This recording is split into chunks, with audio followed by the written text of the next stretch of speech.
barat. Baik. Jadi kedatangan kuasa barat ni kalau kita tengok, tak kiralah sama ada dalam buku teks ke ataupun dalam buku nota ke, kalau kita tengok kan dengan macam-macam color ni, dengan macam-macam point ni apa semua, kemudian kamu pun tengok faktor kedatangan kuasa barat dengan peta ni apa semua kan. Cikgu, macam mana nak ingat ni cikgu? Kan? Sebab cikgu tahu semua orang dah belajar, betul tak? Semua orang dah belajar bab 1 kan? Hari ni kita nak buat revision. So kita nak cikgu nak rasakan dan kamu rasakan macam mana perasaan kamu bila kamu tengok bab 1 ni. Kamu akan berperasaan apa tahu? Ya Allah cikgu, banyaknya fakta. Ya Allah, banyaknya cikgu. Terusan stress tu apa cikgu? Kapal waktu apa cikgu? Ish. Alamak. Kemudian Portugis, Sepanyol, Amerika Syarikat. Cikgu, ini nak kena ingat ke cikgu? Kemudian kamu tengok strategi kuasa barat, dasar campur tangan, strategi Belanda, British. Apa ni cikgu? Aduh. Kemudian alamak, strategi Belanda untuk menguasai negara kita. Serangan fizikal, ada perang-perang bertahun-tahun ni. Uish, banyaknya tahun cikgu. Macam mana ni? Takkan semua nak ingat cikgu? Matilah kami. Kemudian strategi British untuk menguasai negara kita. Oh, ini strategi dia cikgu. Cikgu, itu je ke? Banyaknya cikgu. Betul tak? Itukah perasaan kamu pada mula-mula kamu lihat bab 1? Betul tak? Betul kan? Ya, mula-mula kamu lihat bab 1. Ya Allah, banyaknya cikgu. Itulah perasaan kamu kan. Ngerinya. Kan? Ya, okey. Baik, sebenarnya cikgu akan memudahkan. Baik, bab 1 ni sebenarnya kalau kamu lihat betul-betul, dia begini. Dia ini je. Bab 1 tu ini je sebenarnya. Iaitu bab 1 ni bertajuk, dia terbahagi kepada 4 bahagian sahaja. Iaitu pertama, kestabilan dan kemakmuran negara kita. So kalau kita lihat di sini lebih fokus lagi so kita lihat di sini. Dia sebenarnya berkaitan dengan 4 ini. Pertama, iaitu satu muka surat je. Satu muka surat je. Ini je sebenarnya, iaitu pertama, kestabilan dan kemakmuran negara kita. Yang kedua, faktor kedatangan kuasa barat, iaitu sebab-sebab kedatangan kuasa barat.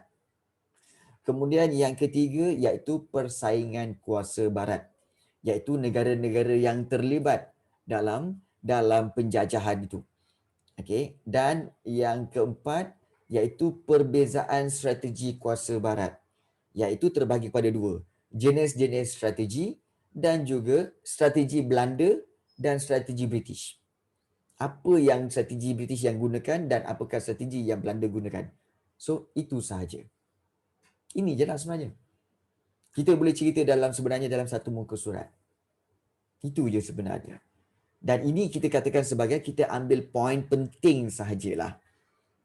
Kalau huraian dia, sebenarnya takkan kita nak letakkan semua huraian dalam satu muka surat. Tak perlu. Sebab huraian kita boleh buat sendiri berdasarkan pemahaman kita. Sebab itu, dalam kelas cikgu ada 3 perkara yang paling penting, iaitu apa?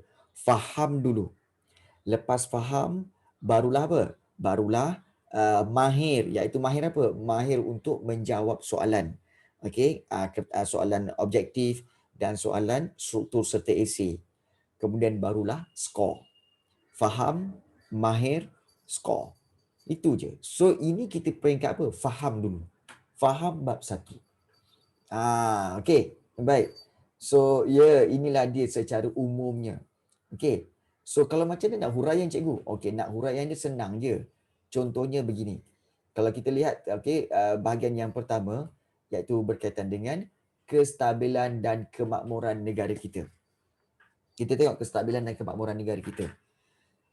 Dia dalam kisah, dalam buku teks, dia cerita apa tahu? Tentang kestabilan. Kenapa negara kita stabil? Sebab pertama dah ada sistem pemerintahan sendiri, betul tak? Kestabilan, dah ada pemerintahan sendiri. Iaitu ada raja, ada rakyat, ada undang-undang. Kan? Ada undang-undang hukum kanun Melaka. Ada undang-undang seperti undang-undang Laut Melaka. Undang-undang 99 Perak dan sebagainya. Sudah ada sistem pemerintahan, iaitu pemerintahan sistem pembesar 4 lipatan. Betul. diketuai oleh raja, dibantu oleh para pembesar. Kemudian rakyat menumpahkan taat setia kepada raja. Sebab itu stabil. Kenapa? Cikgu bagi fakta kau terkejut ke? Cikgu bagi fakta kestabilan kau terkejut. Kenapa? Jangan terkejut. Itulah dia. Jangan jerit-jerit. Jangan jerit-jerit. Okey. Baik, itu kestabilan. Ya Allah. Okey. Yang kedua, bahagian yang kedua ni iaitu kemakmuran.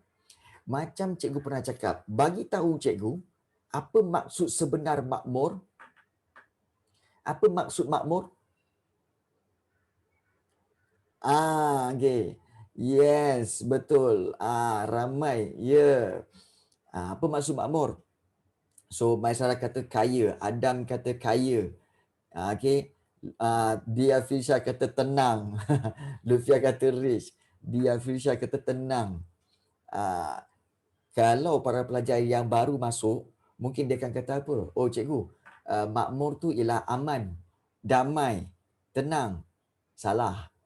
Sebenarnya makmur tu kaya. Makmur tu kaya, mewah. Sebab itu kita selalu baca kan, oh negara kita aman dan makmur. Maknanya aman dan kaya. Aman dan mewah.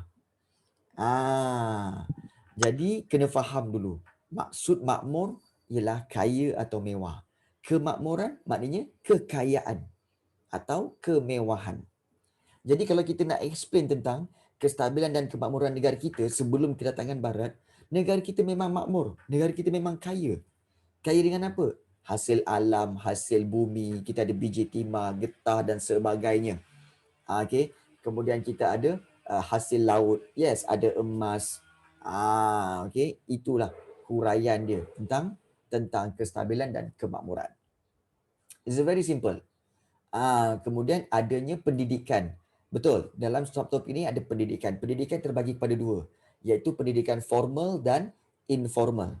Maknanya pendidikan yang formal iaitu rasmi dan juga tidak rasmi. Yang formal tu ialah yang menggunakan buku, ada sekolah dan juga ada guru. Manakala yang tak formal tu, kamu belajar dengan ibu bapa kamu. Contohnya cara-cara untuk memburu ayam hutan, cara-cara bercucuk tanam. Itu pendidikan tidak formal. Okey.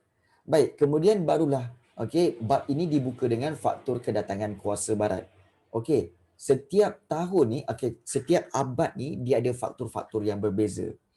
Kalau abad ke-16 dia ada 3 faktor. Tapi kalau abad ke-17 dan 18 dia hanya satu faktor saja, iaitu revolusi perindustrian. Tapi abad ke-19 dan abad ke-20 dia ada lebih kurang 8 faktor. 8 faktor kenapa mereka datang ke Asia Tenggara dan ke tanah Melayu. Ada 8, termasuk juga revolusi perindustrian, kemudian perkembangan industri kenderaan. Jadi itu semua yang berlaku. Kemudian bab ini diteruskan dengan persaingan kuasa barat dan juga persaingan kuasa barat berkaitan dengan nama negara-negara yang terbabit dalam bersaing untuk menjajah. Dan kemudian bab ini diakhiri dengan subtopik perbezaan strategi kuasa barat. Jenis strategi. Apakah jenis strategi kuasa-kuasa barat gunakan? Antaranya seperti manipulasi, tipu helah, kemudian paksaan, desakan, perjanjian, serangan fizikal, dan banyak lagi kan. Itu adalah strategi-strategi yang digunakan oleh kuasa-kuasa barat. Dan ada perbezaan antara strategi Belanda dengan British, di mana British lebih banyak menggunakan pelbagai strategi berbanding Belanda. Belanda cuma ada 3 saja. Iaitu Belanda menggunakan strategi seperti yang pertama perjanjian, serangan fizikal dan juga pakatan. Pakatan. Kemudian yang lain-lain pula seperti British menggunakan strategi yang berbeza juga. So itu saja bab 1. Dan Kalau kamu nak lebih detail, okey, kita boleh lihat nota tadi. Inilah dia nota tadi. Okey. Nota ini adalah nota yang cikgu berikan kepada grup-grup grup-grup sejarah tingkatan 3 yang sedia ada. Jadi kalau katakan siapa-siapa yang memang masuk kelas cikgu ni memang dapat percumalah nota ini. Okey, kemudian pelbagai seminar serta juga kelas-kelas tambahan dan juga pelbagai perkara lagi lah. Okey. Dapat free. Ambil le kan sebagai sumbangan. Sebagai sumbangan. InsyaAllah. Okey. Baik. So, kita lihat. Okey, sekarang ni kita akan pergi lebih detail tetapi kita akan gunakan secara pantas. Okey, secara cepat. Sebab apa? Lepas ni kita ada kita ada soalan-soalan tau. Kita ada soalan kita nak buat. Kita ada soalan kita nak buat. Okey. Baik. So, seperti mana yang cikgu telah bincangkan tadi bagi tahu bahawa okey, kenapa negara kita stabil. Okey, pertama sekali tentang berkaitan dengan kestabilan ini. So, dipanggil stabil kerana apa? Kerana negara kita ada sistem pemerintahan dan juga struktur sosial. Dah ada dah. Kita dah ada sultan, dah ada pembesar, dah ada penghulu. Okey. Malah kalau di Negeri Sembilan kita ada Yang Tuan Besar, ada undang, lembaga, buah pak dan juga anak buah serta ibu soko. Ini kamu belajar semasa tingkatan 2 dulu, ingat tak? Ibu soko semua, ingat tak? Okey. Ke tak ingat? Ingat ke tak ingat? Kalau tak ingat normal lah. Kalau tak ingat normal. Sebab apa? Sebab barang yang lepas jangan dikenang. Korang memang selalu macam tu. Barang yang lepas jangan dikenang. Sampaikan dengan nota-nota pun korang tak kenang lagi. Okey, move on. Okey, move on ya. Bagus sangatlah tu. Okey. Okey, betul Lutfia, seperti mana lagu tema kelas cikgu ya. Inilah sejarah yang ku ingat, lama tak dengar. Nanti kita habis puasa nanti kita dengar balik Okey. Di Sarawak Sabah kita juga telah belajar tentang sistem kesukuan dan juga sistem kesultanan ni. Okey. Kemudian di Sabah ada 3 sistem iaitu kesukuan, kesultanan dan sistem ketua bebas. Dan undang-undang kita tahu telah belajar undang-undang yang tidak bertulis dan undang-undang bertulis. Okey, undang-undang bertulis iaitu undang-undang seperti hukum kandung Melaka semualah. Dan undang-undang tidak bertulis ialah adat. Adat Temenggung, adat Pepatih. Okey. Dan juga negeri-negeri di Tanah Melayu ni telah menjalankan hubungan luar dan yang inilah dikatakan sebagai kita kata sebagai kemakmuran. Sebab kenapa makmur? Kaya. Negara kita kaya, makmur dengan hasil bumi. Okey, kemudian hasil alam. Selalu pelajar tanya cikgu kan, cikgu apa beza hasil bumi dengan hasil alam? Baik, sebenarnya hasil bumi ini sebenarnya adalah hasil yang terdapat daripada perut bumi dan di atas bumi. Seperti apa? Seperti biji timah, emas, perak. Ini kan daripada perut bumi. Kalau hasil bumi yang di atas itu seperti apa? Seperti kayu kayan, kapur barus, rotan, damar getah. Itu yang kita ada. Dan kita jual ke luar negara tahu. Hebat tak hebatlah negara kita ni. Kemudian hasil alam pun kita ada. Dan jadi hasil alam ini menyebabkan masyarakat Melayu dia mahir untuk apa? Untuk bertukang kayu. Kemudian diorang menggunakan segala sumber-sumber ini untuk membuat perabot, kemudian buat perahu dan sebagainya. Kita dah ada sistem ekonomi sendiri. Kita dah ada perdagangan dan pelabuhan sendiri. Kita dah ada sistem timbang sukat dan ukur sendiri. Okay. Kita dah ada sistem cukai dan juga dah ada mata wang. Maknanya apa? Inilah semua bukti menunjukkan bahawa negara kita, negeri-negeri Tanah Melayu memang telah makmur, telah kaya. Okay. Jadi, kita pun dah stabil, kita dah makmur. Yang kau sibuk datang ke Tanah Melayu apa hal? Barat? Kan? Ini kita tengok. Okay. Okay. Kemudian, kegiatan intelektual. Dia kata kita tak belajar. Halo, kita belajar. Kita ada 2 jenis pendidikan, iaitu pendidikan tidak formal.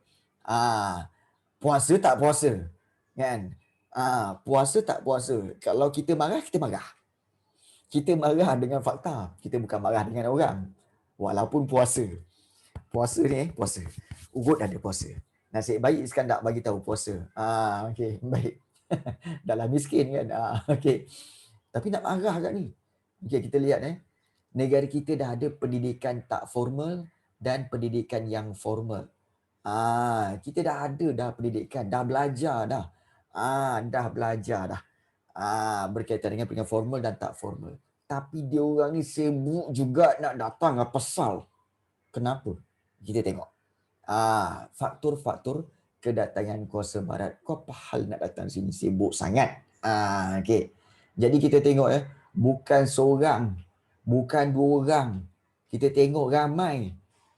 Iaitu kita tengok Portugis pun nak datang sini, Inggeris nak datang sini, Sepanyol nak datang sini, Belanda nak datang sini. Banyak tempat lain kau boleh pergi, kenapa datang sini? Kan? Jadi rebutan pula, berjemaah pula tu cikgu kan. Betul, berjemaah kan. Jadi kita jadi geram. Jadi kita tak tengok kenapa. Baik. Kedatangan kuasa barat pada abad ke-16, macam cikgu cakap tadi kan, dia dibahagikan mengikut abad. Abad ke-16, dia orang datang sebab apa? Nak dapatkan barangan mewah. Barangan mewah mana? Kita orang mana ada barangan mewah sangat. Rupanya barat kata apa? Korang kan, barat kata apa? Well, you have rempah ratus. You have perfume, minyak wangi. You have emas, gold. Okay, silver, diamond, gading. Gading apa gading? Kemudian hasil hutan. Okay, perfume. Perfume. Jadi kan, so you have everything here. That's what we call the barangan mewah. Kita cakap apa? Itu barang mewah ke? Kita orang ada lah. Kat rumah banyak. Sekat emas, perak apa semua. Mewah ke? Kita orang rasa biasa je. Mak kita orang Melayu masa tu. Kan? Anak buat main. Setakat emas tu, ketul-ketul emas tu buat main batu seremban. Buat main batu seremban je. Ketul-ketul apa silver, apa perak emas tu buat main congkak. Kan? Buat sendal pintu. Buat sendal pintu pun ada. Jadi kita dah mewah. British nak benda tu. Kemudian kita ada apa? Kita ada pelabuhan persinggahan. Rupanya dia nak datang sini. Kuasa barat memerlukan pelabuhan yang sesuai. Tempat berlindung sementara menunggu peralihan angin monsun. Dia orang nak berhenti untuk mengisi bekalan air, makanan dan membaiki kapal. Tahu pun datang sini nak ambil minuman, makanan, nak baiki kapal. Tak reti-reti nak hormat. Kan? Kita dah tolong kau pula sibuk-sibuk nak jajah kenapa? Kan? Itu. Pelabuhan persinggahan. Kemudian pusat pengumpulan barang. Rupa-rupanya barat nak kumpulkan barang-barang untuk ditukarkan dengan negara China. Seperti mereka nak emas, perak, biji timah dan rempah ratus supaya barat ambil ini dan tukarkan dengan China. Okay. Dan yang keempat, pada abad ke-16 mereka nak menyebarkan agama Kristian. Iaitu adalah untuk kekayaan, keagamaan dan kemasyhuran. Untuk abad ke-16, kalau nak senang nak ingat, sebenarnya kamu boleh tahu tentang kedatangan mereka adalah kerana 3 perkara, iaitu 3G. Macam cikgu pernah cakap kan, 3G. Apa 3G? Iaitu gold, kemudian gospel dan juga glory. Gold, gospel, glory. Gold maknanya untuk kekayaan. Gospel untuk penyebaran agama Kristian. Gospel ialah church yang kecil-kecil dia. Dan juga glory adalah pencapaian. Akibat persaingan mereka berjaya menjadi, kita kata, mencapai kemenangan lah. Itu glory. Nampak? So ada 4 sebab faktor pada abad yang ke-16 kedatangan mereka. Abad ke-17 dan 18, revolusi perindustrian. Revolusi perindustrian kerana apa? Kerana ada revolusi perindustrian menyebabkan mereka memerlukan banyak bahan mentah bagi keperluan revolusi itu. Dia orang nak buat kereta, dia orang nak buat mesin, Jadi dia terpaksa cari bahan mentah dan kita ada banyak bahan mentah itu. Iaitu apa? Biji timah. So, revolusi perindustrian adalah salah satu sebab kenapa mereka datang ke Asia Tenggara, ke Tanah Melayu. Okey, pada abad ke-17 dan ke-18 ini. Right. Kemudian abad ke-19 dan ke-20, lagi banyak sebab dia nak datang. Dia orang datang kerana apa? Pertama, kerana kesuburan tanah dan kekayaan hasil bumi. Negara kita memang tanah luas, negara kita juga kaya. Nampak sangat negara dia orang miskin. Kenapa sibuk nak datang sini? Kan? Okey, boleh tak kalau kita ni contoh kita miskin, kita pergi rumah orang kaya, kemudian kan kita nak ambil tanah dia sikit lah, ambil kereta dia sikit lah, kemudian ambil dia punya kawasan rumah dia sikit lah, ambil bilik dia. Boleh? Tak boleh, orang kaya halau je kan, betul? Orang kaya halau je kan. Tapi kita orang Melayu tak mainlah halau-halau. Kau nak apa? Kau datang sini nak apa? Kami orang kaya, kau nak apa? Nak biji timah? Nak sikit, ambil. Engkau nak apa lagi? Engkau nak apa? Nak apa? Petroleum? Nak ambil sikit. Punyalah baik hati orang tanah Melayu ni. Baik hati gila. Jadi punyalah kita jujur. Kan? Okay. So, kesuburan tanah dan kekayaan hasil bumi. Itu faktor yang pertama. Yang kedua, sebab perkembangan industri kereta. Di barat, dia orang dah start industri kereta. Okay, dan penciptaan tayar. Jadi, mereka memerlukan getah asli yang banyak. Tanah kita pula subur untuk tanam getah. Lagi cepatlah dia rembat. Kan? Lagi suka. Itu yang kedua. Okay, yang pertama, kesuburan tanah dan kekayaan si bumi. Yang kedua, perkembangan industri kereta. Yang ketiga, persaingan kuasa barat. Kalau boleh cikgu nomborkanlah. Okey, iaitu yang pertama, okey, so kita lihat kesuburan tanah, kedua perkembangan industri kereta, yang ketiga iaitu persaingan kuasa barat. Di mana kita tahu bahawa Britain, Jerman, Perancis, Spanyol, Amerika Syarikat ni semua berlumba-lumba untuk berebut kawasan tanah jajahan. Sebab dia orang menganggap apa? Semakin luas tanah jajahan, semakin tinggi sanjungan yang akan diterima. Dan sebab itulah, negara manakah yang paling hebat dalam sejarah penjajahan dunia? Negara apa yang paling hebat? Siapa tahu? Negara apa yang paling hebat dalam sejarah penjajahan dunia?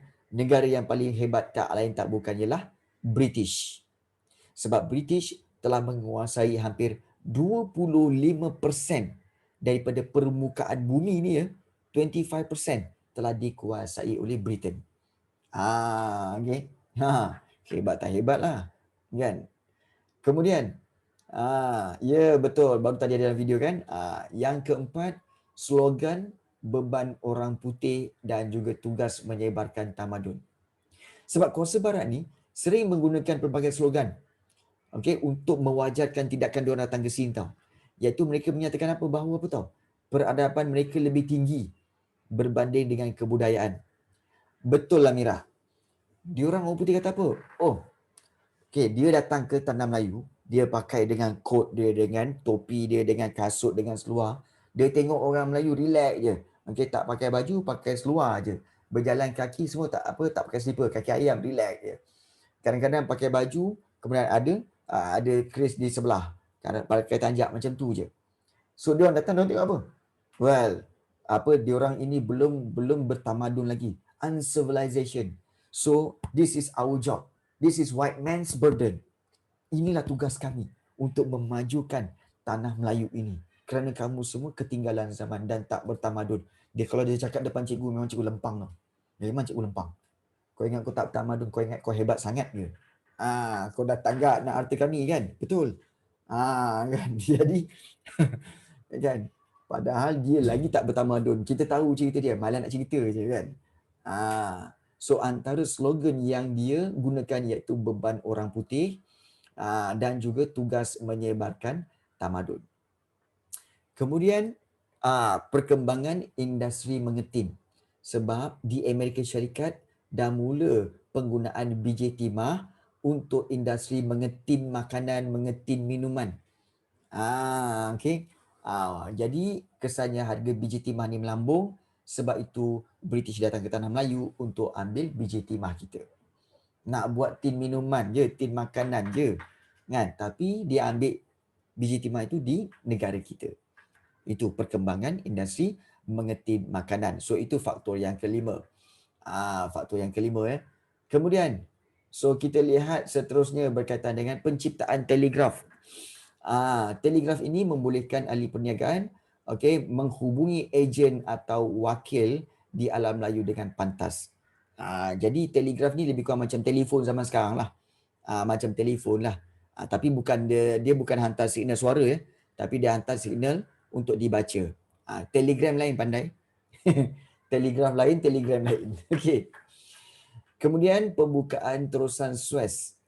Itu yang kelima. Kemudian penciptaan telegraf yang keenam. Kemudian pembukaan terusan Suez yang ketujuh. Okey, kita telah mempelajari bahawa terusan Suez ini telah memendekkan perjalanan daripada barat nak ke timur.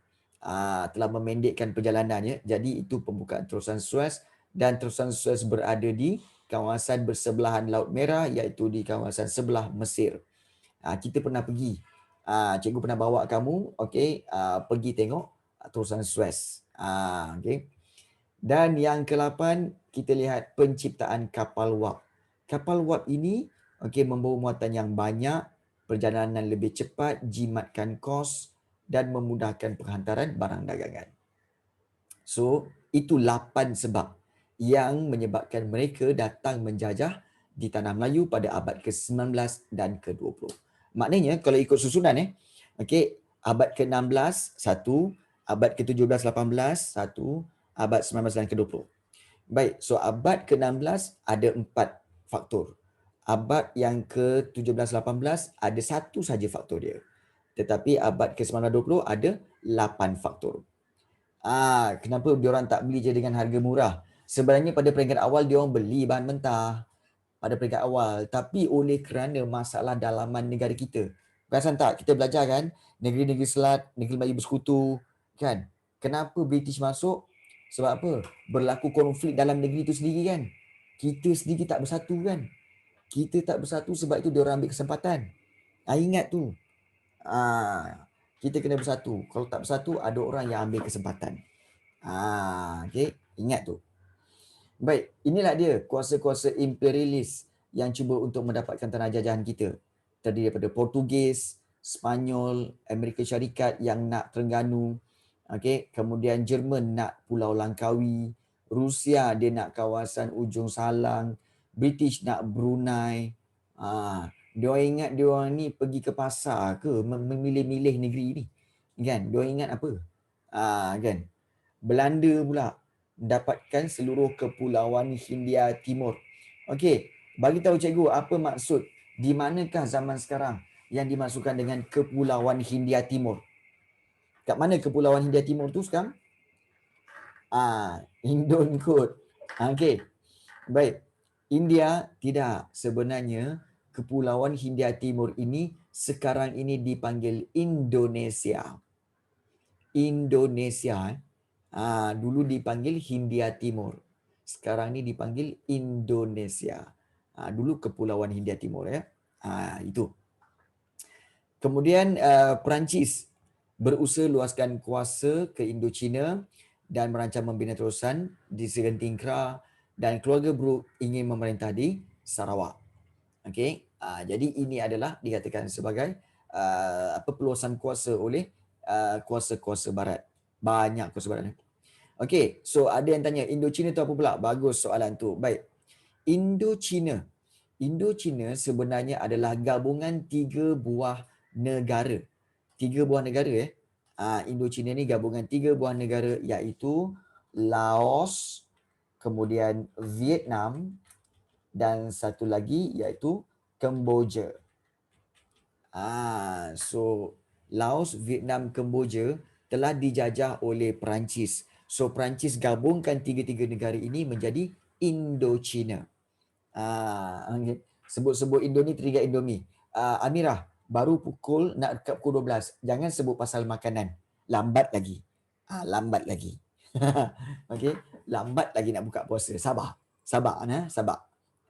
Okey. Baik. Okey. Seterusnya, kita lihat strategi-strategi yang digunakan oleh Kuasa Barat untuk menguasai negara kita. Okey, kalau kita lihat strategi Belanda, Belanda gunakan 3 sahaja. Okey, 3 sahaja strateginya, iaitu serangan fizikal, pakatan dan perjanjian. Tapi kalau British banyak gila. Ada tipu helah, ada serangan fizikal, ugutan desakan, ada pakatan, ada manipulasi, ada pajakan, ada perjanjian. Sebab itu British lebih bijak. Sebab itu British dapat kuasai 25% permukaan bumi ini. Kerana apa? Dia ada banyak strategi. Itu British. Maknanya dia lebih bijak lah. Dia lebih bijak berbanding kuasa-kuasa lain. Baik. Perjanjian, maksud perjanjian iaitu berkaitan dengan bersetuju untuk melaksanakan sesuatu perkara. Itu perjanjian. Kemudian kalau tipu helah menggunakan muslihat atau cara yang tidak ikhlas. Tipu helah untuk mendapatkan sesuatu. Ini berlaku ramai. Sebab ada yang pelajar-pelajar yang perempuan dia bagi tahu cikgu yang kadang-kadang mereka rasa tertipu kerana ada pelajar lain yang telah menyatakan rasa suka pada mereka tapi tak ikhlas. Okey, baik. Tak apa. Tiba kat situ. Okey, baik. Kemudian, serangan fizikal. Okey. Tindakan mencerobohi pihak lawan secara kekerasan untuk mencapai sesuatu matlamat. Okey. Okey. Begitu juga kemudian manipulasi. Manipulasi selalu keluar. Manipulasi adalah langkah mengambil kesempatan secara bijaksana. Mengambil kesempatan tapi secara bijaksana untuk mencapai matlamat. Itu yang dikatakan manipulasi. Kemudian ugutan dan desakan, iaitu tindakan untuk menakut-nakutkan pihak lawan dengan menyatakan kesan buruk. Itu ugut. Kalau engkau ni tak buat macam ni, nanti kena macam ni. Jadi macam tu. Itu ugutan. Kemudian pakatan, iaitu persetujuan dua pihak untuk melaksanakan sesuatu yang lebih kepada usaha untuk memudaratkan pihak ketiga. Dan dan pajakan ialah kontrak yang membolehkan orang lain menduduki tanah atau menggunakan kemudahan dalam tempoh masa yang ditetapkan. Baik. So, strategi Belanda untuk menguasai negara kita. Belanda dulu kita tengok. Belanda memang dia ada 3, iaitu serangan fizikal, kemudian pakatan dan juga perjanjian. Tapi memang dia banyak guna serangan fizikal lah. Serangan fizikal ni maksudnya apa? Peperangan. Belanda ni suka cek gaduh. Belanda berperang dengan penduduk tempatan di Pulau Pangkor. Bayangkan berperang Pulau Pangkor.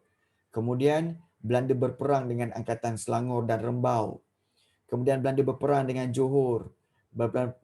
Seterusnya Belanda berperang dengan Angkatan Johor dan Selangor. Belanda berperang dengan Angkatan Selangor next year-nya. Bayangkan, asyik berperang aja. Sebab itu orang Melayu benci dengan Belanda.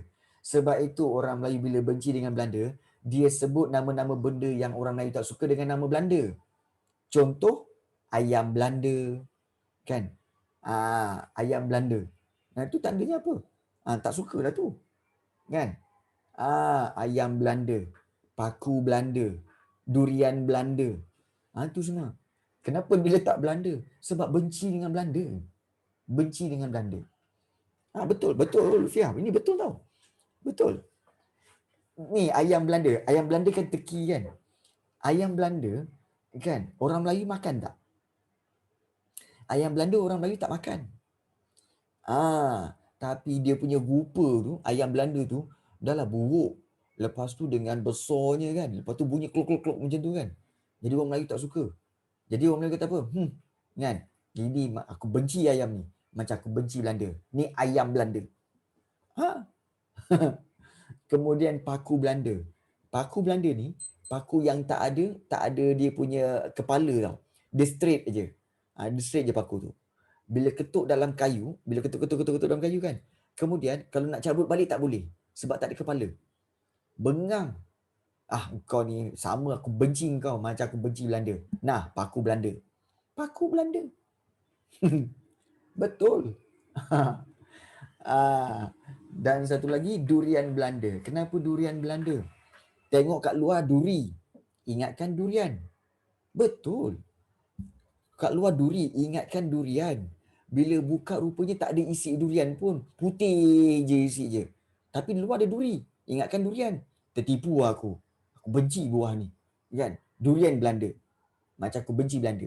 Durian Belanda. Itulah dia. Ya, betul. Ah, ada juga yang makan. Memanglah cikgu pun makan kan. Nampak? Betul. Jadi itulah antara fakta dia kenapa Belanda makan dalam hari itu marah. Okey, dalam hati itu marah. Yes. Okey, kemudian tak sedap kalau tak masak. Yes. Pakatan. Okey, strategi pakatan iaitu Belanda mengadakan pakatan dengan Johor. Ini memang kita pernah belajarlah, iaitu mengadakan pakatan dengan Johor untuk mengalahkan Portugis di Melaka. Kemudian berpakat dengan British untuk memeterai perjanjian Inggeris Belanda. Ini kamu akan belajar dalam bab yang ketiga. Kemudian berlaku perjanjian, Belanda mengadakan perjanjian dengan Perak untuk dapatkan biji timah dan juga mengadakan perjanjian dengan Selangor untuk menjual biji timah kepada Belanda. So ada 3 perjanjian, 3 strategi yang digunakan oleh Belanda. Manakala British memang banyak. Dia mula-mula gunakan manipulasi. Ada. Manipulasi iaitu ketika isu pewarisan takhta Johor bagi mendapatkan Singapura. Ini dalam bab apa? Ini dalam bab yang kedua. Negeri-negeri Selat. Betul kan? Iaitu di mana Sir Stamford Raffles telah menggunakan manipulasi isu pewarisan takhta iaitu Tengku Kelana dengan juga Tengku Kelana pula. Tengku Abdul Rahman dengan Tengku seorang lagi Tengku apa? Tengku Hussein. Tengku Hussein. Terima kasih banyak. Hampir-hampir terlupa pula. Itulah berlaku. Terima kasih dia. Okey. Kemudian strategi seterusnya yang kedua iaitu perjanjian. Memang British memang banyak buat perjanjian. Kemudian yang ketiga, desakan dan ugutan. Contohnya James Brooke mendesak Sultan Brunei dan menuntut diiktiraf sebagai Raja Sarawak. Itu desakan. Tipu helah paling top iaitu Francis Light melakukan tipu helah kepada Sultan Kedah sampai dapat Pulau Pinang. Kurang ajar betul. Memang kurang ajar kan, tipu helah. Orang Penang ada sini, Lufia hang pitibai dengan dia. Hang pitibai dia. Hang tahu kan dia buat apa? Francis Light ni. Baik. Kemudian kita ada serangan fizikal.